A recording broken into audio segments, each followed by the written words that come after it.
there might have been more incidents last year of particular note. Here's the thing. I was in physical and mental anguish daily. I was in a lot of pain.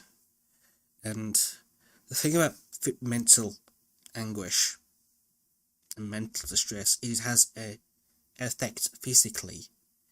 When you're in a constant state of anxiety or anything like that, the body doesn't know how to respond and just makes the physical pain worse and degrading. You don't really recover or know how to recover when you're in such a bad mental state.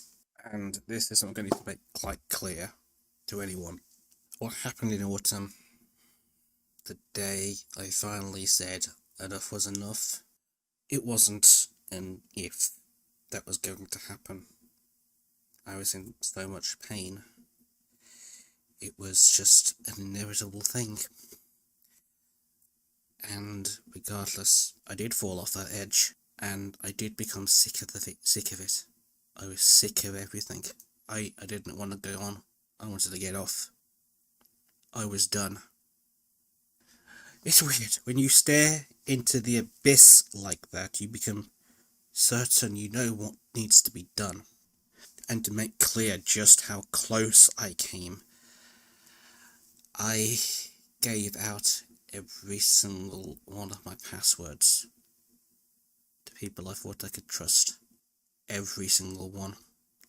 Sprites Inc., the Magmal server host, there's art galleries, Twitter, YouTube, the YouTube account, just in case someone could do reporting it. I gave out every single password.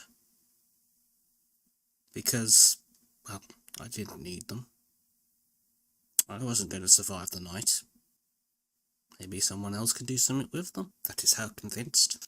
Thankfully for me, someone on that evening was able to stay up the entire time, making sure I didn't go anywhere, and that was Twist. You may or may not know who he is. He's in certain sections of the Mega Man community. He's the one responsible for the Scooby Doc 4 game, and he did organising that for the record.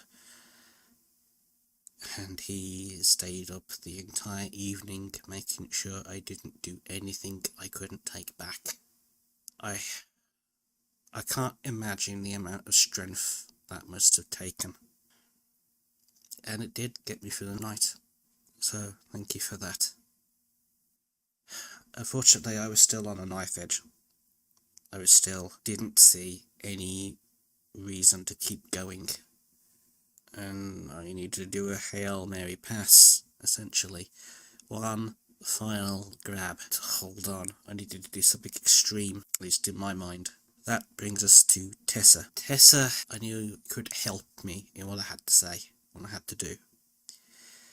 She came out as transgender. I think it was the year before, slightly before that. I'm not quite sure of the timeline. And I seem to remember being one of the first people she told, at least around our area, before she even told other members of the family. I knew I could trust her because she knew she could trust me. To put the following into context, my mother is currently training to be a Baptist minister. I don't think I need to go much further on as to why what I was about to do was such a worry and why it took so long, and why I felt it was either now or never. What I was about to do was either going to confirm me as dead or might just save me. And Tessa was able to help me come out the closet to my family. I was finally able to admit to people I know and my family that I was gay. And I was accepted. That was a real turning point to my recovery. And I managed to keep fighting on since. And as obviously as the year went on and throughout every other portion of the year, I also had Nick Galvani, who always had his ear and was co-hosting Magall 3 with me, and I always consider him a good friend. Honestly, he's been instrumental to helping me out of where I was. There's Nat, or you may know him in certain servers as Lyanna. Incidentally, Tessa is his sister. Nat is my best friend. The family is going through a really tough situation, and they need to know I try and be there because you were there when I really needed you, and as was Tessa, obviously, you know fully well how important you are. They are going through a really tough situation, a really bad situation, and I curse the fact there is a fucking pandemic going on. Because I can't physically be there. And that's kind of what Christmas Carol means. It is a signal. It is my middle finger to what is possibly one of the worst years of my life. And that's why it's so important to me. But, that was one night. And I said you nearly lost me twice during that year. And we are basically coming to the point of this video and why I feel it's so important. First of all, when the surgery didn't work, I was devastated, beyond devastated. I was so devastated in such a state. I didn't want to ever wake up on any of the days, and I had turned to the bottle hard. I spent every day drinking myself on the table, drinking myself into what I can only describe as a stew. But I don't know if this qualifies as being suicidal, but I certainly didn't want to wake up. I was just do anything. I was just drinking and drinking and drinking every day. Any alcohol we had left over from Christmas and anything I could get my hands on, I just drank and drank and drank. I was receiving help by people, lots of people, and I wasn't always receptive. I have to apologise so deeply for that. I'm just going to quickly mention Daz from the Writer's Resource offered when I was on the verge of utter destitution to host Inc. Writing, so the archive could just maintain itself while I recovered. I can only apologise for not being receptive to that.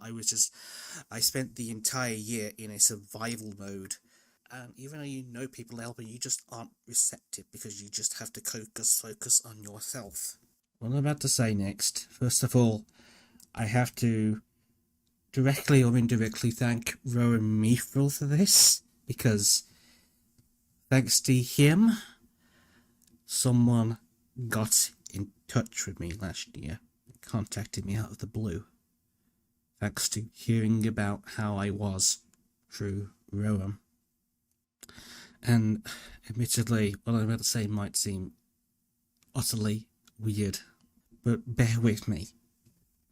So, this guy, Baron, contacted me out of the blue and initially offered just, general support and how I was, and I wasn't really receptive at the time to Baron and his message. And then he did something that it's going to seem utterly ridiculous. Baron just comes back to me in a DM and saying, I got you a commission. I got you some, I've noticed you really are fond of your typical. It's not the only sort of thing a furry would think to do. He commissioned me artwork. That one act was enough to snap me out of that stupor. It was just a case of, oh my god, I don't even know this person, and he just did this kind act. It kind of helped wake me up to the help other people were doing. It, you know, maybe it isn't so bad. Maybe I can just hold on a bit longer. Maybe that's some good. This is just such a random kind act. And I wanted to get to know Darren after that. I kind of regret I can't even put up the image right now for various reasons.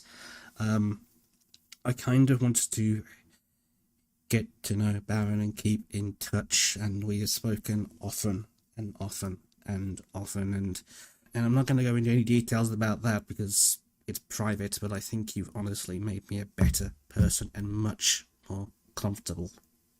And I care deeply. You mean a lot. And obviously I think you quite literally saved my life with that silly little image. And incidentally, I've kept in touch with the artist and Junkie, and yeah, I figured you might also want to hear about that as well. So there you go. Here's an additional shout out. But it sounds so ridiculous, doesn't it? And that's kind of the point. The point of Christmas Carol. It is just a silly little stupid idiotic Mega Man fan game where Dr. Light and Dr. Wily take over Christmas while the Santa Claus robot sings, and it's all irrelevant, and even bases that brony. It's just so stupid and little and almost pointless. But Christmas Carol 3 is my middle finger to 2019. I'm not fucking dead yet. You ain't fucking got me. I lived, bitch. And that's... I fucking lived. That's what Christmas Carol means to me. Don't doubt yourselves. You have no idea what impact you have on even complete strangers. You have no idea. You can honestly turn someone's life around, even if you've never met them before. I deeply regret the fact I have not been able to be here for any of you watching. I know how much just even minor little creators mean to people, and I do want to keep going in some form. I'm still working on my other projects as much as I can within the realms. I have really tried to turn things around. I am doing physically. I started from this year. I started seeing ways forward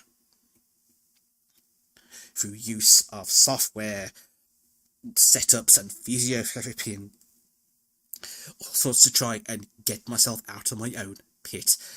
Now I have those 6 people to thank for helping me just dig out. Hold on, and that is why Christmas Carol 3 is important. And I'm really remiss to not mention all those that helped push the game over the line. Every single one of you helped push the game over the line and get that game out. It is this silly little game that means a hell of a lot to me.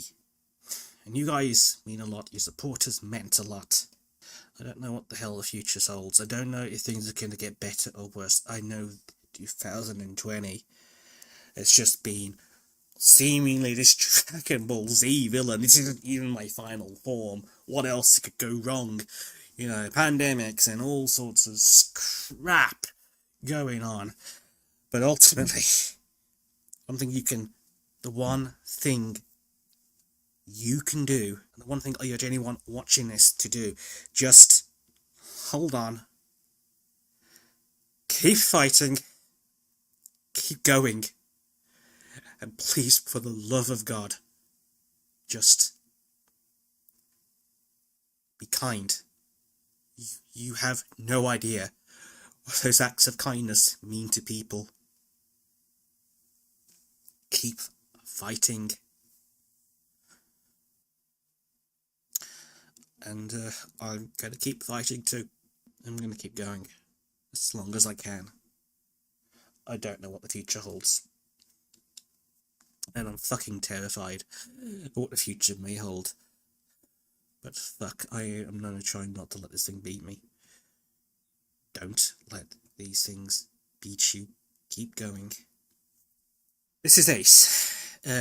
Random gay furry on the internet. I think a few years ago I would not have said that. But there you go. This is Ace. And I'll catch you later.